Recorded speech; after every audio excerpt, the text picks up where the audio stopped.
The Dhana Lakshmi referring to the currency. Many of us, we think currency is the liquid cash, the dollars or pounds, whatever the local currency is. That itself is the wealth.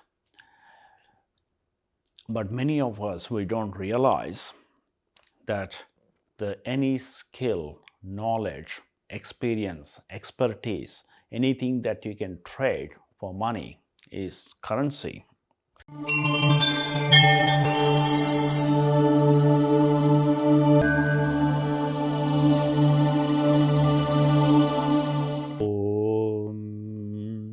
𝗪𝗏𝗪भ्यो नमः. Today we're going to discuss about Dhana Lakshmi. This is the 8th form of wealth. This is the last but not the least. The Dhana Lakshmi referring to the currency. Many of us, we think currency is the liquid cash, the dollars or pounds, whatever the local currency is. That itself is the wealth. But many of us, we don't realize that any skill, knowledge, experience, expertise, anything that you can trade for money is currency. There are many people who are ignorant and they think the currency is the printed paper and they can get it easily by stealing from somebody or cheating or inheriting from someone and so on. But in reality, the currency in Sanatana Dharma has a wider meaning. The dhana is defined as dhanam agnim, dhanam vayu, dhanam suryo, dhanam vasuhu, dhanam indro, 𝗓𝗏𝗪 dhanamashnuते. So this is the definition for wealth, currency. Having a fully functional body with all our sensor and motor organs working in a fine condition, it itself a wealth. So that's what dhanam indro means. As I said before, we can exchange our knowledge, skill, expertise, experience and everything. So without having fully functional organs like motor or sensory organs, our wealth will be very limited. Many people, they don't realize that the wealth is dependent on our body in itself. A fully functional body itself is currency. That means, let's imagine, for whatever the reason, if we lost our vision and if we can't see anything, then it absolutely doesn't matter whether we are sitting in a $1 million, like most expensive latest car, or if we are traveling in a 20 years old cheap car. It makes absolutely no difference because we can't see it. It doesn't make any difference whether you're living in an ordinary home or if you're living in a multi-million-dollar mansion. It makes no difference because you can't see it. So we will be spending all our life chasing the money to acquire this kind of wants. So I want the luxury car or this kind of a Mac mansions and so on. But this all depends on just one part of your body. If that organ doesn't work properly, then all your life, whatever we are chasing, has absolutely no meaning. That means we are wasting our life to just please one of the organs in our body. So life has a better purpose. Many of us, we are putting our wants ahead of our needs. So we are so unhappy in our life because we are not getting what we want. But with these wants, basically we are wrecking this world. Because of our greed, the many species, now they are endangered, and already many species has come to an extinct in our lifetime. We are causing so much pollution. We are polluting our rivers. We are polluting the oceans. We are polluting the air. Even we are polluting the food. People are adulterating the food. Now we are so lazy to cook our own food, or we don't have time to cook our own fresh food. So we have to depend on buying a processed food. So we only look for the package. If it is a package is quite attractive, and if they have expensive box, then we'll pay more money and we'll buy, and we don't care what goes inside.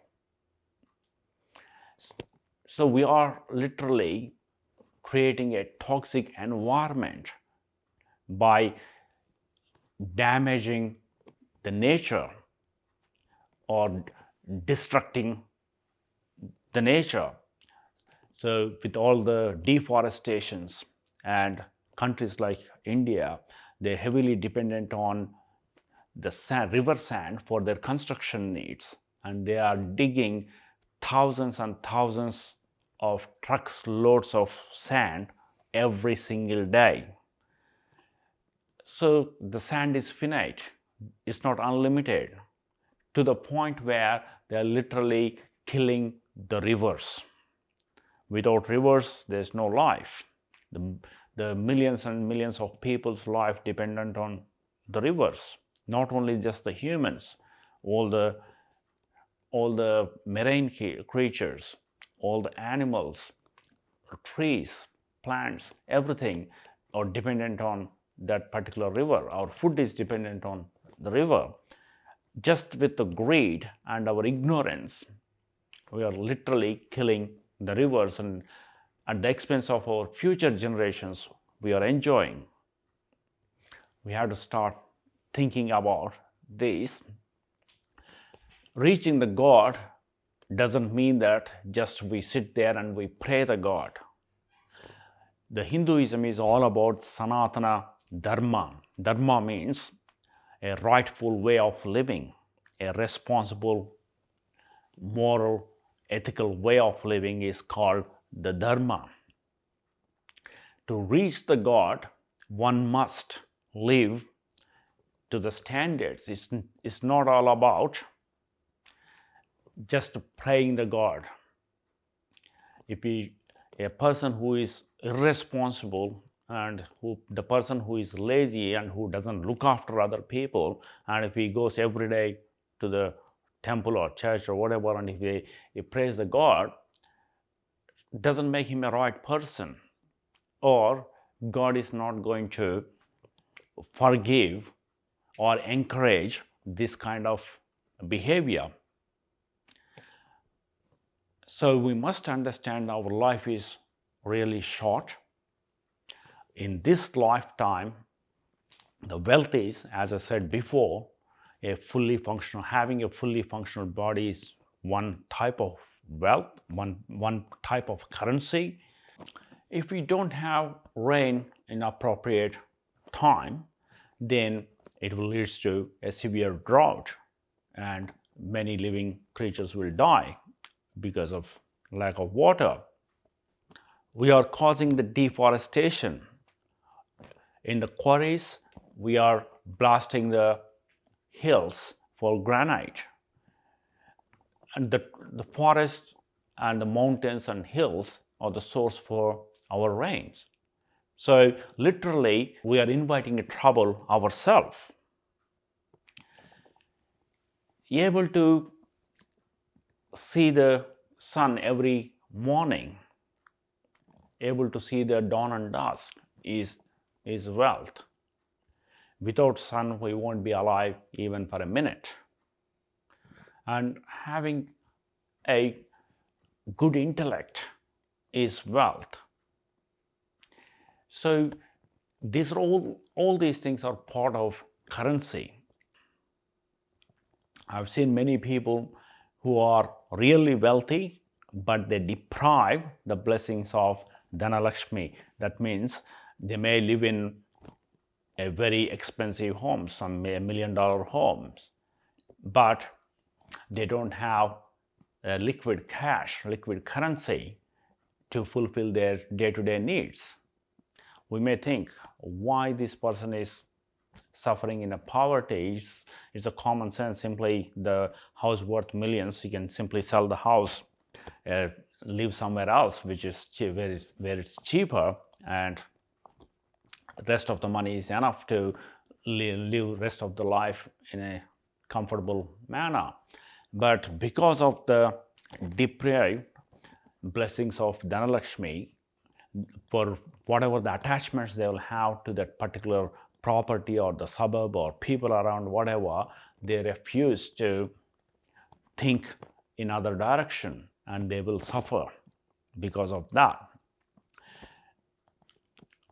We don't realize that whatever the salary we are getting is basically currency. So if you to replace the same amount of currency, how much money we should have, how many millions we need to replace our income. No one ever think about it. So literally we have a currency that is pretty much infinite. And yet people think that they are poor and they don't have money. So it is all about utilizing our skills, knowledge, and expertise. As I said before, we need to have other forms of Lakshmi's blessing enabled to transform this into a currency. That's why we have, this is the last form of the Lakshmi. That means we need to have the environment that is the Adi Lakshmi, where like basically that will support a quality life. So the environment is one thing that is not in our hand. That's the Adi Lakshmi. From that point onwards, having the intellect to take the right decisions in the right time is one kind of wealth. Without that, even though we have many opportunities, we may not be able to utilize those opportunities, and still we may remain poor. So by knowing all these 8 forms of Lakshmi, we will understand our life. Understanding these 8 forms of Lakshmi should transform us into a better person, and this shall help us to become rich in every possible sense, not just trying to accumulate and stack up a lot of cash, rather having a good quality life and to enjoy this life in a responsible way. And after this life, we all shall able to reach the heavens or higher planets. For all this, we need to have a good samskara, and we have to choose a yogic path to tap our inner currency. This is where a guru plays a vital role. Swasti.